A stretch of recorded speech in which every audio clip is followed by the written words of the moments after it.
snaps as Philly once again rolled with Carson Wentz. Wentz did have 2 touchdowns, but he also threw a costly interception in the end zone in the 4th quarter.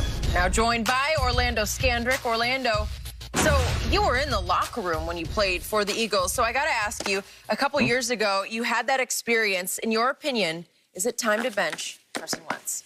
Well, I got to start my day off like I do, like I was raised. Good morning. Good morning. Good morning, Shannon. Good morning. You come over here to gloat. You come over here to gloat. I already know. No. Hold on. So, about a year ago, I came on here, and I was called a hater. I was bitter. I was upset. You were. But I was truthful. You know what they say? They will forgive you for telling a lie, but they will hate you for the truth. But let's go back on topic. So, Wentz, I did a lot of research last night, and he's been awful. But the facts of it is, I'm going to give you from a business perspective first. He's guaranteed $25.4 million next year in the form of $15.4 million in salary, $10 million in a guaranteed roster bonus. From a business perspective, we can bench him. We can. He's been awful. He has 95 off-target completions, most in the NFL. He leads the NFL in sacks. He's been sacked 46 times. He leads the NFL in interceptions. He's thrown 15 interceptions, if my notes are right. Okay.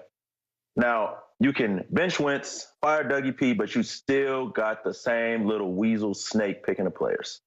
He's been god-awful. You say Wentz doesn't have any help. Well, how is he supposed to have help if we draft J.J. Arcega-Whiteside over D.K. Metcalf? True. Then we go in the offseason and we say Wentz still doesn't have any help. And then we draft Jalen Reagor, a guy who was a punt returner. He was basically known for being a punt returner at TCU over Jefferson. What is his name? I'm sorry. Jefferson. I'm sorry, Jefferson. You're a hell of a player. I'm sorry. And I just think it's time to blow the whole thing up. Blow it all up. Enjoy the Super Bowl. Give him his Super Bowl ring. Give him all his little pats on the back and call him a nice Uber XL and get him on out of there. And by the way, let's go ahead and name the GM he refers to. It's Howie Roseman. Just for the little weasel. Yep. The little weasel. All right, go ahead. But so let me ask you a question. Back to the original topic. Should they bench walk it to him? You could bench walk it to him, but it's not all walk it to him fault. Besides, he holds on to the ball too long, and he takes too many risks, and he obviously sees things that are not there by that last interception that he threw. But you got to look at the guy, the team that's been assembled. Look at the team that Howie has put into place. It's awful. It is awful. It baffles me how Coach Reed gets fired from there, who was a great coach, Hall of Fame coach, how he gets demoted when Chip comes in, and somehow he weasels his way back to the top, and he's the GM again. And now, he did well. He assembled some pieces. They won a Super Bowl, but, that's in the past. You told me when you get in the position of paying people for what they did 4 or 5 years ago, you're in bad shape, right? Yeah, basically. I don't believe they should bench him, but there's enough blame to go around. Wentz has taken so many hits is that he's predetermining where he's going to throw the football because he knows those hits are coming. I watched their receivers last night. Oh, they can't get open. They can't get open. It's as simple as that. J.J. Arcega-Whiteside does not even dress. DK Metcalf is tearing the league up. Right. So they passed on guys like Metcalf. You passed on Jefferson to take Jalen Reagor. And your offensive line has gotten old and debilitated. And so now you put all that together. You got a quarterback that's, even when he has a clean pocket, Skip, he's not the most accurate. And I'm being nice. Okay, he's a very inaccurate quarterback with a strong arm. That's not something to be proud of. It's kind of like having the most air distance yards. I thought the job of the quarterback was to complete the pass. So when you look at his inaccuracy, you look at their offensive line inability to protect him. You look at Dougie P. refusal to run the football. When you combine all that together, you got a mess. You got a mess on your hand. What people don't realize about Carson Wentz is that he's way more comfortable throwing to bigger bodies. That's why he throws to tight ends, because he's inaccurate. He's way more... Skip, hold on one second. I got to acknowledge my man, Skip. He is loving this. Skip is loving this, Skip. Me and you, we're happy that we're not committing over $30 million to a guy that throws to tight ends. And one more thing, before I turn over to Skip. Okay. Skip, there were some situations last night. You can't have 30-yard pass interference. You got to put that ball on Goddard, and that's a touchdown. You had another one earlier, had Bobby Wagner beat early, and you underthrew it, and you allowed him to get back into play. It's plays like that. So when it's clean, you got to make them pay for making mistakes and leaving linebackers on your tight end that far down the field. And Wentz did not make them play. But when you get sacked 11 more times already than the next closest competitor, you're on pace to have the third most sacks in NFL history. We saw what it did to David Carr. It ruined him. He was never the same after his rookie year, Skip. And I'm afraid he's taken so many sacks, we might not ever see the best of what we thought Carson Wentz would be, which was his second year. You can't keep taking these shots and be strong. It's not going to happen. Before I turn it over to my lovely elder Cowboys fan, Skip, I'm just going to say one thing. I came on here and I called it. And, you know, I was taught at a very young age, it doesn't catch up to you until it catches up to you. And now it's caught up to him. Go ahead, Mr. Skip Bayless. So, to your point, as a Cowboy fan, I am loving this. I'm loving listening to this man try to defend a quarterback who is now indefensible. I didn't defend him, though. This time you didn't. To start the show, you tried. and you tried valiantly to try to save what's left of Carson Wentz. And my point here is, I hope they don't bench Wentz because I am the biggest Jalen Hurts fan.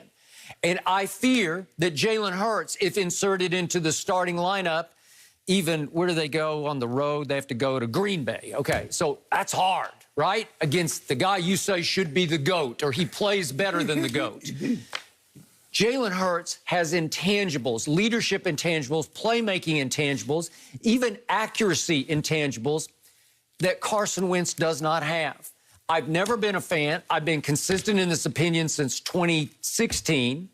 Dak Prescott is better than Carson Wentz. He had his moment. He had his run with a loaded, hot football team in 2017, got all the way out here to Southern California to the Coliseum against the Rams, and he wrecked his knee. Sorry to hear that. Hate it for him. But what happened? A guy that Shannon has no respect for, Nick Foles, just stepped right in and took over, and off they went and won the Super Bowl. That's how talented that Howie Roseman team was. You got to give Howie credit for that team. Yes. I told you, even the trash can get a steak one time. Okay, all right. It's going to get a steak when your stomach is hurt. He did that. Now, he did it scares me that they will go to Jalen Hurts because Carson wasn't born with that leadership gene. Somehow this team doesn't respond well to him. They try to muster it up. They try to say all the right things. But there was that big expose in the Philly Voice 2 off seasons ago in which nobody liked how he was responding to criticism, how he's handling himself. How he carried himself in the locker room. Correct. So the point is, he's a big, strapping young man, and what he does best right now, he just takes off and runs with it. And he will run with big courage because he'll try to run through your brick wall.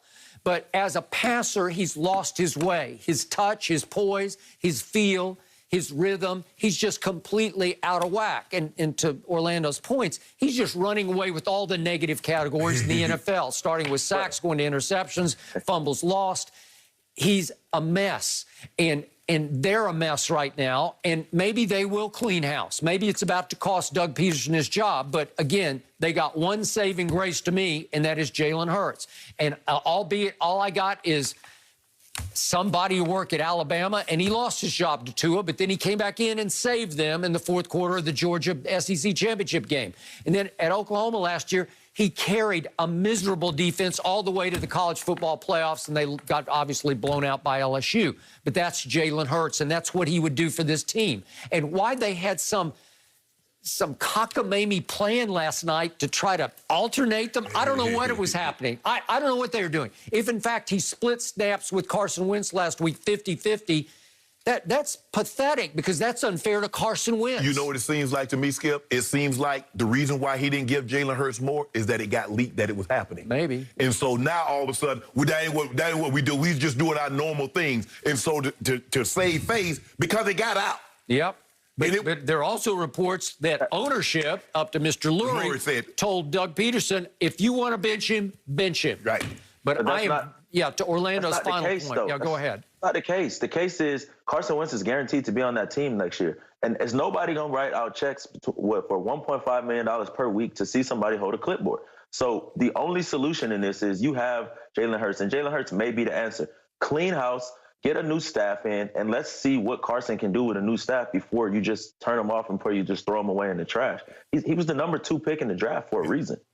Put somebody around him that's going to put him in situations that he's going to be successful. He's lost all think about talent, this. Think about what do you know? What do we know about Carson Wentz at the highest level? Well,